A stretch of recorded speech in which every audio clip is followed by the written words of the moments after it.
But Bob was never the kind of man to fear the unknown. He was simple, quiet, the kind of man who liked fishing, beer, and being left alone. That's why every summer, like clockwork, he went back to the same place, Blackwater Lake.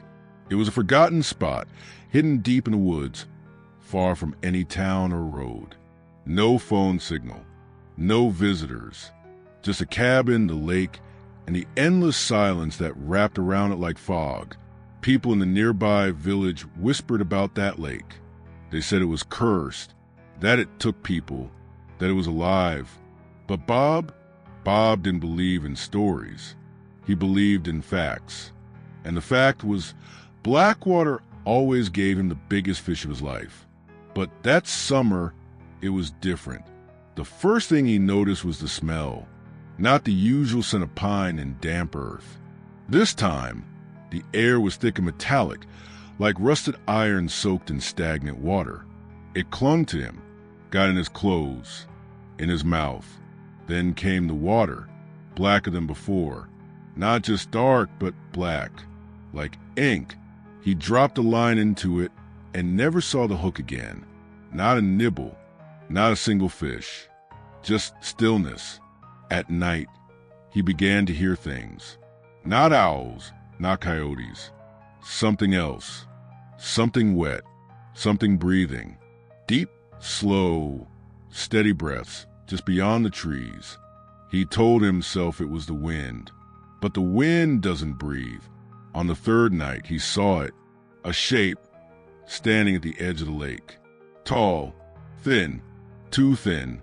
Its skin glistened like it was soaked, though the air was dry. Bob froze. He didn't move. He just watched. And the thing? It watched back. No eyes. Just a face that shouldn't be called a face, tilted slightly, like it was curious. Then it slid silently into the lake, vanishing beneath the surface without a ripple. The next morning, Bob found footprints. Not boot prints. Webbed, long, like claws dragging behind him. Still he stayed. Why? Maybe pride. Maybe fear of looking foolish.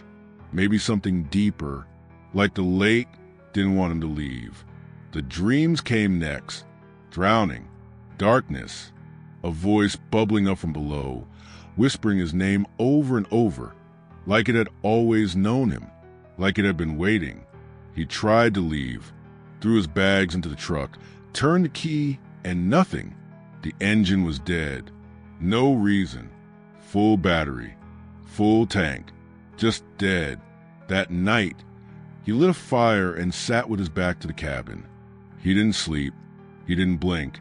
And just before sunrise, he saw it again.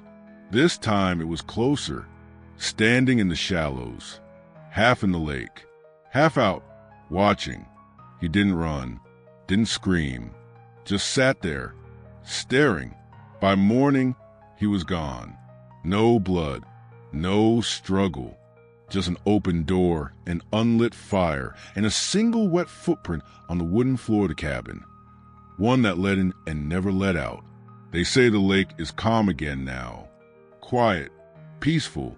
But sometimes when the fog rolls and thicken low, locals swear they hear footsteps by the shore. And sometimes if you whisper the name Bob, the lake whispers it back. They say the Slender Man isn't real, that he was made up on the internet. A game, a joke, a story gone too far. But the people who say that they've never seen him. I was 13 when I first heard about him. A tall, faceless figure in a black suit who hides in forests and follows children. Back then it sounded stupid, like something you'd laugh about at a sleepover. But now, years later, I'm not laughing, because I think he followed me. It started with the dreams. I'd wake up in a cold sweat, heart pounding, unable to remember what I had seen. Just a feeling of dread, like something had been standing at the foot of my bed, watching. Then came the drawings. I didn't even notice at first. I'd scribble on napkins, notebooks, even my school desk. Always the same thing, a tall figure.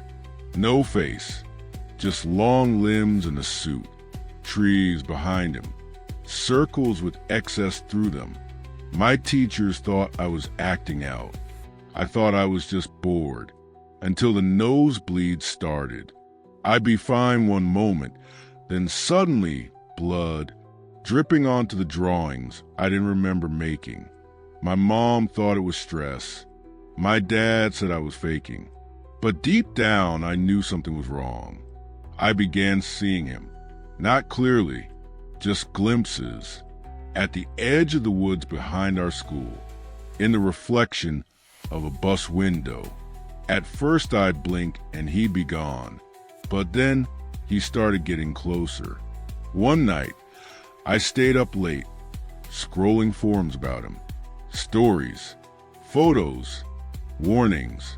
One post said, "If you see him once, he's curious. If you see him twice, he's chosen you. If you see him 3 times, run." I'd already seen him more than 3 times. I stopped sleeping. I kept the lights on. My grades dropped.